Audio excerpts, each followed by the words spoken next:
So my motivation certainly when I arrived was let's get 2, 3, 4 weeks of wages. And that's because we paid you, just so the audience knows. Yes. So to stay in the show longer was the incentive to earn the more longer you wages. stay in the show, you get paid per day. Yes. A day rate. Yes. So then, and certainly for that first week, I think in any reality show there feels like there's a lot of roostering that goes on in that first week. I don't know if it's meant to show other people you're smart or whether it's to, make the competition feel a bit nervous. So I was like, yeah, I think I'll let all the roosters just do their rooster thing. And I'd worked out from early in the piece that if I was a great second in charge, that whoever was leading the charge of each of those tasks would not blame me for anything that went wrong. Yeah, so no decisions but support. No throwing under the bus. Yes. Let's keep it. Can I make a confession to you? Yeah. I also said, and they also said to me too, we've got to keep her in because when the show gets a bit dead, and it does, she's always good for a gag. So they knew that we can vox you, and we get a little comment from you on something when we have a flat spot, and when we come to the edit, if it's editing sort of a bit flat for that particular episode, we can bring we've already got some material from Julia. So get the old mole. We'll just get the old mole and throw that in, and it lifts the tempo up a bit, and what I didn't know is where the hell you got your energy from to be that way. Like you were, and you still are. Immediately, you're 57 years of age, so you're still immediately bubbly. Like it's a bubbly Julia all the time. It's Woke up alive. That's a good start. But your eyes are lit up right now. Oh, well, I've had some dexamphetamines. So the Dexies. So you're on the Dexies? Only recently. I'm 4 weeks in maybe. So tell me about that. Okay, because we were talking about our side. Both of my girls, we've been going through our various... 2 daughters. I've got 2 daughters, 16 and 18 years old, and we've been going through our neurodiverse journey over the last, 3 years maybe, where we're like, things aren't working in our brains like we'd like them to. I think at 50, turning 57, I just thought this is how my brain works and that's how it is. So that's that. Sometimes I'm not good at stuff. Sometimes I'm good at stuff, and you learn what works for you and you kind of do more of that, I guess. So last year with both of my girls diagnosed, I was like... Sorry, Jeff, I could just interrupt. Did you think there was something, not wrong, but something different, diverse, therefore you decided to get your daughters diagnosed first? I think the girls wanted answers. Both of them had been saying, I reckon since year 7, they're now in year 11 and just finished school. They've both been saying for a long time, I reckon we've got ADHD, Mum. And I was like, a few years ago, I'm like, oh, yeah, everyone's got it. All right. Yeah, I know we've all got it. It's very interesting. And that obviously is not the right attitude. And the more we kind of worked on it, then the girls were like, you have looked at yourself, haven't you? And I'll be like, come on, I'm a weird anomaly. I'm just like I'm a cookie or whatever.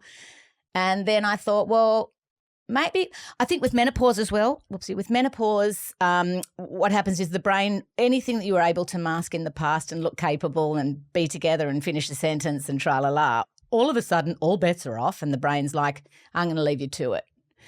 So I was feeling like I was spiraling a little bit with like, I'm urgent, I'm tired, I'm all of these different emotions within one day. And as you say, sparky in the mornings, and even though I joke about dexamphetamines. But you could turn it on though too.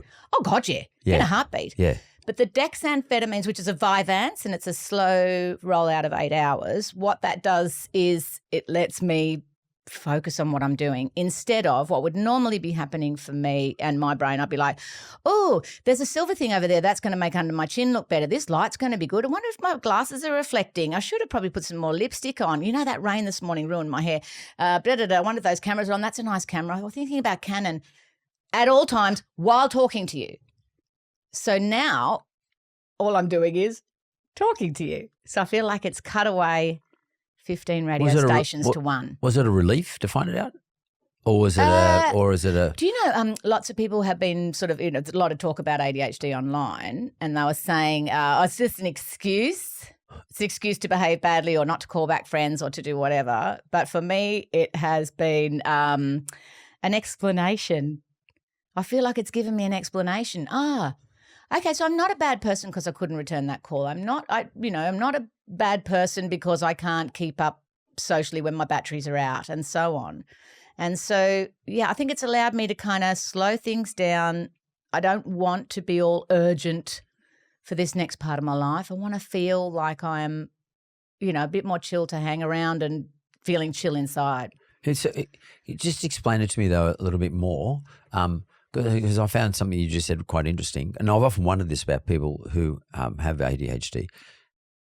Do you sort of go a million miles an hour and then, as you said, the batteries sort of run out and you just go spat out the other end? Serious? I think so, yeah. Oh, you're not all that.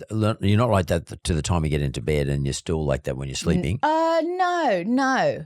So you do sort of run out of juice. And it's all. See, I don't make many plans at night. Go, Grandma.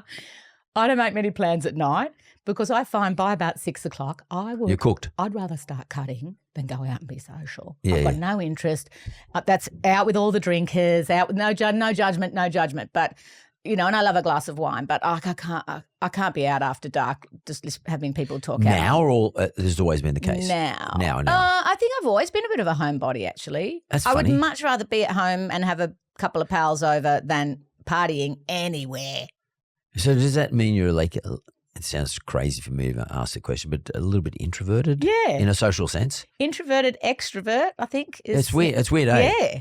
Like you rather. So I think that's the ADHD, wanting to be out and like even when I'm at home, should have made a plan. I've got this time. I'd love to catch up with a friend. I don't see anybody most of the time.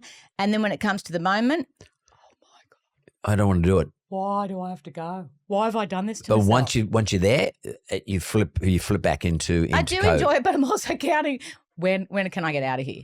That's mad. I'm cutting down time the whole time. Fuck, maybe I got it too because like.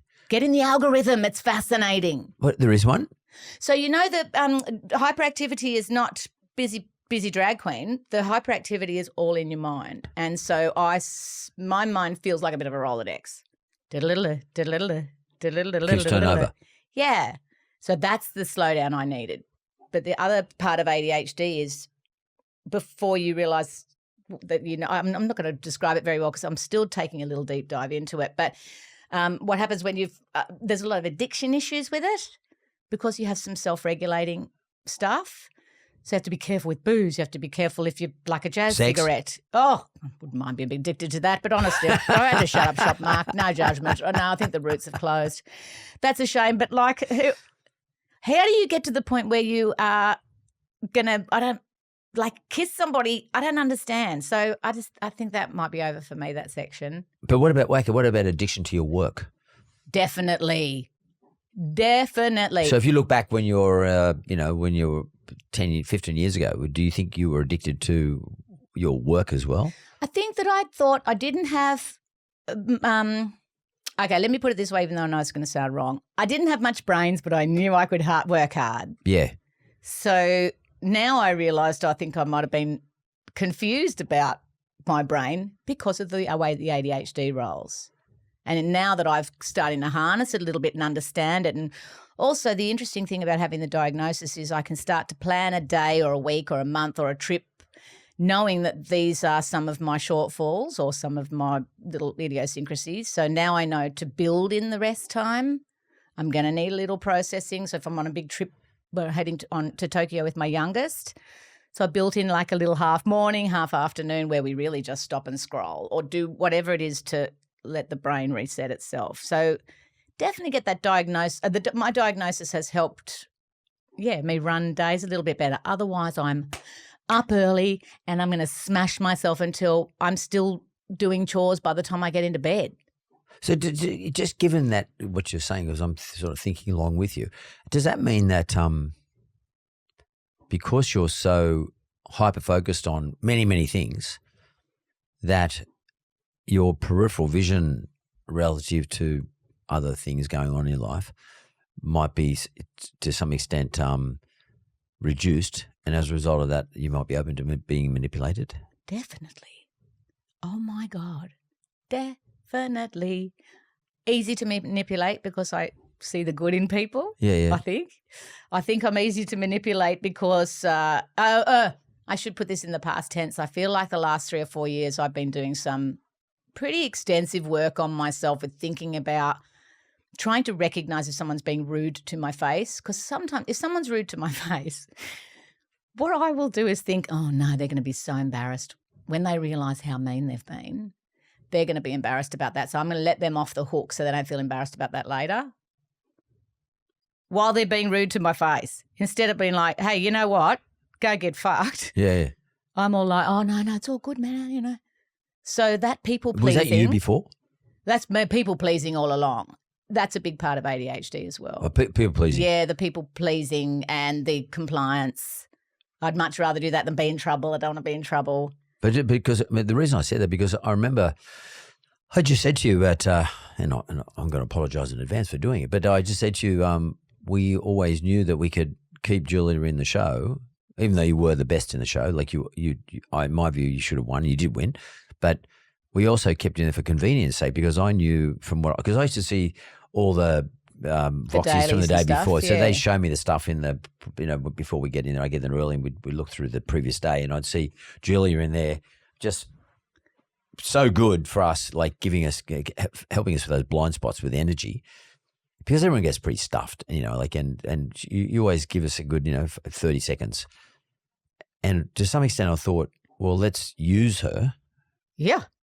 To fill the show gaps up. I was saying that. And it gives it that nice little comedy moment at the end, even if it's been something stressful, or because the more stressed you get through a shoot like that, the more tired you get through a shoot like that. Which one we wanted. That's when you implode, right? We want everyone to get tired because we want them to break down and give us tears and all sorts of stuff. Yeah, and also like, all of us, or make mistakes. And yes. And to some extent, I was a bit guilty of this because I didn't realize you had ADHD, but back then I didn't even know what it was, but but I just thought, well, she's going to give us the fill-ins all the time, so let's just keep her on. Let's keep her on. And but what I'm probably going to lead to then is that mean that in your life other people have manipulated you or taken advantage of your condition? Oh, definitely, particularly not knowing you have a condition. So I think getting older is also one of those transitional periods through to, like, I'm not going to do that anymore. I don't need to go out to that tonight. Oh, gosh, I'm going to hurt their feelings if I don't do such and such. Guess what? I'm just not going to do it, so I'll be honest with them. Okay, that's a good one, because, like, preservation of yourself, particularly your time, do you find, if you reflect on your life, would you conclude that over your life there are so many things you said yes to, which you said, no, fuck off, I'm just going to keep that time to myself. I don't need to go to that. Yeah.